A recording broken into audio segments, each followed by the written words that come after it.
When the Cricut sizing dial gets hit hard enough, the circuit board cracks and connections on the circuit board break, making the sizing dial no longer work. This video will show you how to fix this. I'm here to show you today how to disassemble a Cricut and fix the sizing knob control wheel. This is a sticking point. Sort of might say bad design, but not really. It just needs some sort of protection because in shipping it tends to break. And once the board's cracked, that's it for sizing your object. To get the Cricut open, if you come along the outside, you'll flex the plastic down and the hooks will come off reasonably easy. I don't know if you can see the hooks. Can you see them? Well,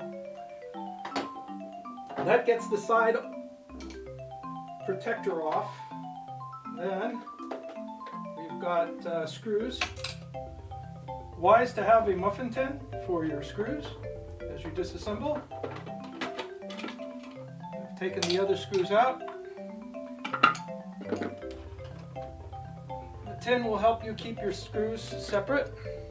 This is the board that causes trouble. When the wheel breaks, the board cracks. So the two stages of this fix: glue the wheel nib back with epoxy or solvent glue like 10X, which works quite well with the Cricut plastics.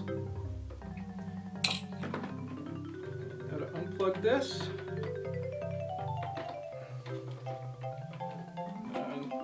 There is the board. This one has been repaired. We can't really see it, but I used super glue to fill the crack, and that's why you can't see it. I used water-thin super glue from a hobby shop. You can go to any hobby shop that sells models and such and buy what they call CA adhesive. They even sell one if you're sensitive to solvents called foam safe CA adhesive. Anyways, so this is the crack. The repair again. There were 3 dots of solder, one right on the path by the dial that's going across, one coming up near the 3rd terminal, and then I had to put on a capacitor, and this works now. There's a solder path across by the encoder dial, and it got broken with a crack. I scraped it with a knife and patched the solder there. On the other side of the middle terminal, there's a small spot of solder that I put to repair the path. Again, scraped with a knife and then soldered across that crack. And then the capacitor came off of the top signal, and I put solder dots to hold a new capacitor. This is a metal film, 100th of a microfarad capacitor. And that's how this board was repaired. Okay, the other part of this wheel that is essential to fix is the center nib. It rests in this location, and this piece here cracks off, must be placed back. You can't use super glue because that has a weak shear. You have to use either a solvent cement or epoxy to glue this back in place. If it's slightly out of center, it doesn't matter, but it must be there, because without it there, the board is unsupported. It will crack again. So that's the other part. Is the board that's been repaired, and we're going to move it so that you can hear the clicking. I'll show you that the sizing dial is now working.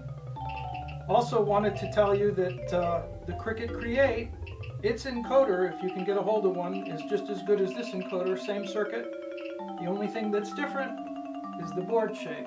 So if you're handy enough to modify the board shape by gluing stuff onto it so that it fits, you can use a Cricut Create's encoder in place of an, what is this? This is an Expressions.